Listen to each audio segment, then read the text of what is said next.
अक़वाम मुत्तहिदा की general assembly में गजा में फौरी जंग बंदी की करारदाद भारी अक्सरियत से मंजूर। करारदाद के हक में 153 जबकि मुखालफत में 10 वोट पड़े। वोटिंग के अमल में 23 ममालिक ने हिस्सा नहीं लिया। करारदाद में तमाम यरगमाल अफराद की गैर मशरूत रिहाई का मुतालबा। पाकिस्तान की जानिब से करारदाद की भरपूर हिमायत। इसराइल फ़लस्तीनियों के नस्ल कुशी का इर्तकाब कर रहा है। गजा में फौरी जंग बंदी की जाए। पाकिस्तानी मंदूब मुनीर अकरम।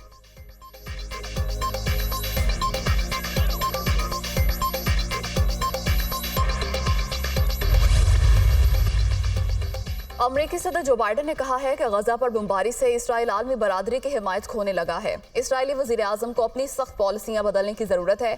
कतर और मिस्र से 100 यरगमालियों की रिहाई की बात की है। नेतन्याहू की पॉलिसियां यरगमालियों की रिहाई खतरे में डाल सकती हैं। तर्जुमान व्हाइट हाउस जॉन कर्बी ने भी इसराइल की जानिब से निहत्ते शहरियों पर सफ़ेद फास्फोरस के इस्तेमाल पर तशवीश का इजहार किया है।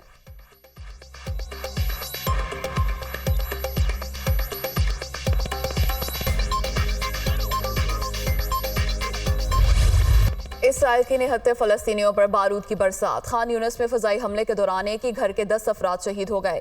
रफ़ा में 7 बच्चों और 5 ख़वातीन समेत 20 फ़लस्तीनी शहीद। अब तक शोहदा की मजमूई तादाद 18,000 से ज़ायद हो गई। 50,000 फ़लस्तीनी ज़ख्मी। गजा में जारी जारहियत के खिलाफ मकबूजा मगरबी किनारे में फ़लस्तीनियों की हड़ताल। मार्केटें, दुकानें, स्कूल और कॉलेज बंद।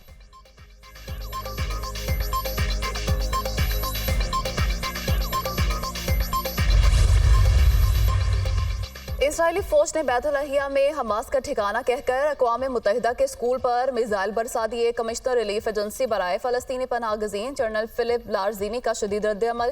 कहते हैं तमाम अवामी मकामात, स्कूल और अस्पतालों को बैनुल-अक़वामी क़वानीन के तहत अमान हासिल है, लेकिन इसराइल हर हद पार कर चुका है। स्कूलों और अस्पतालों पर हमले किसी सूरत काबिल कबूल नहीं।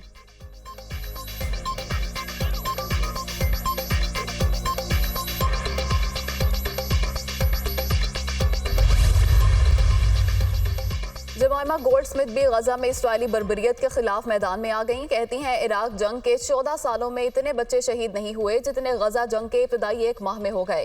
ये जंग नहीं, मासूम लोगों का कत्लेआम है जिसे फौरी रोकने की जरूरत है।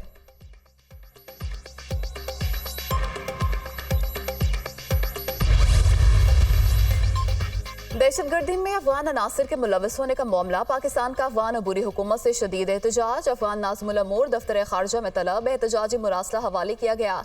DI खान हमले की जिम्मेदारी TTP से वाबस्ता एक दहशतगर्द ग्रुप तहरीक जहाद पाकिस्तान ने कबूल की है।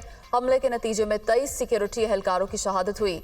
अफगान हुकूमत दहशतगर्द गिरोहों और उनकी पनाहगाहों के खिलाफ फौरी तौर पर कार्रवाई करे।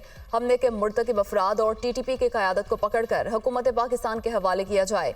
अफगान अबूरी हुकूमत अपनी सरजमीन पाकिस्तान के खिलाफ दहशतगर्दी के लिए इस्तेमाल होने से रोके। तर्जुमान दफ्तर खारजा।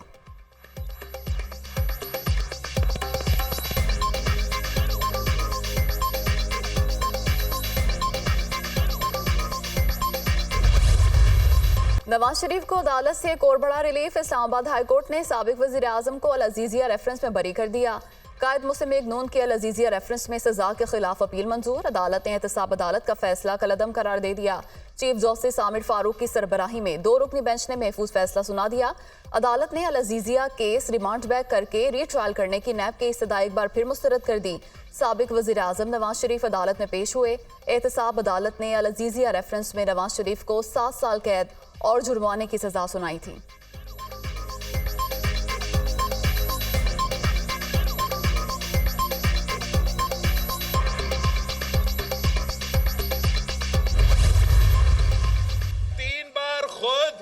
चौथी बार रिमोट कंट्रोल के थ्रू तो हुकूमत चलाया है ना, तो अब वो पांचवी बार जाते हैं।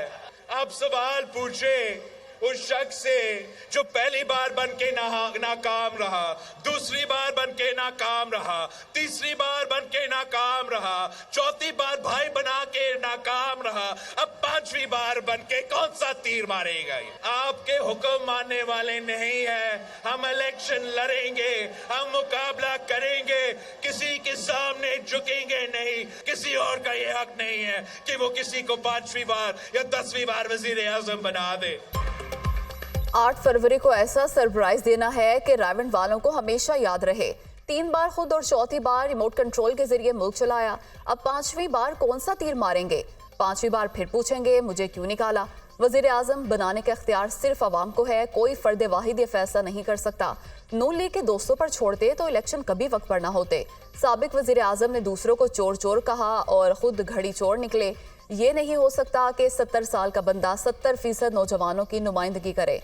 पुराने सियासतदानों से हमारा कोई मुकाबला नहीं, हमारा मुकाबला गुर्बत बेरोजगारी से है।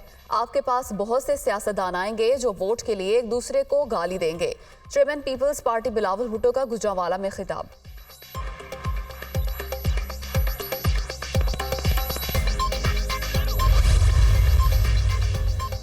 साइफर केस में साबिक चेयरमैन पीटीआई और शाह महमूद कुरैशी पर फर्द जुर्म आज आयद होगी। जल्दबाजी और उजलत में आगे बढ़ रहे हैं, ऐसा ना किया जाए। वकील सलमान सफदर की इस्तदा।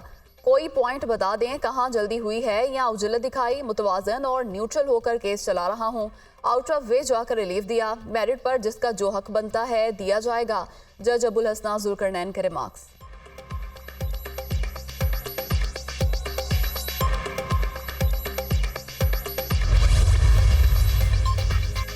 इलेक्शन कमीशन और चीफ इलेक्शन कमिश्नर की तौहीन का केस समात आज अडयाला जेल में होगी। इलेक्शन कमीशन ने कॉज लिस्ट जारी कर दी। साबिक वजीर आजम और साबिक वजीर इत्तलात फवाद चौधरी पर फर्द जुर्म आयद होने का इम्कान।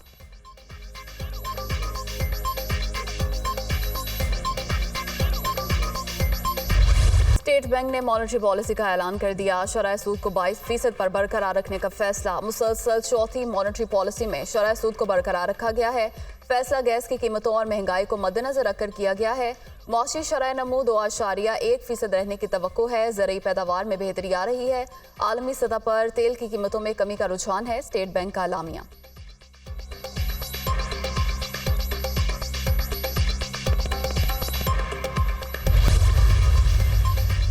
अंडर 19 एशिया कप में पाकिस्तानी टीम अफगानिस्तान को 83 रन से हराकर सेमीफाइनल में पहुंच गई। पाकिस्तान ने 304 रन का हदफ दिया। अफगानिस्तान की पूरी टीम 220 रन पर आउट हो गई।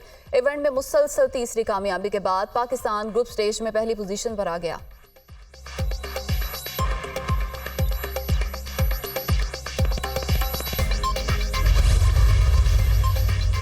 पाकिस्तान क्रिकेट टीम का दौरा ऑस्ट्रेलिया पर टेस्ट के लिए कौमी टीम की भरपूर तैयारी। टीम का कोचेस की निगरानी में ट्रेनिंग सेशन। शाहीनों ने बैटिंग, बॉलिंग और फील्डिंग की मशकें की।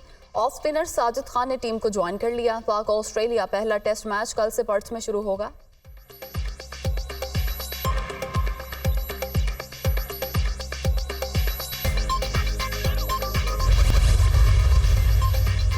पाकिस्तान क्रिकेट टीम का दौरा ऑस्ट्रेलिया पर टेस्ट के लिए कौमी टीम की भरपूर तैयारी। टीम का कोचेस की निगरानी में ट्रेनिंग सेशन। शाहीनों ने बैटिंग, बॉलिंग और फील्डिंग की मशकें की।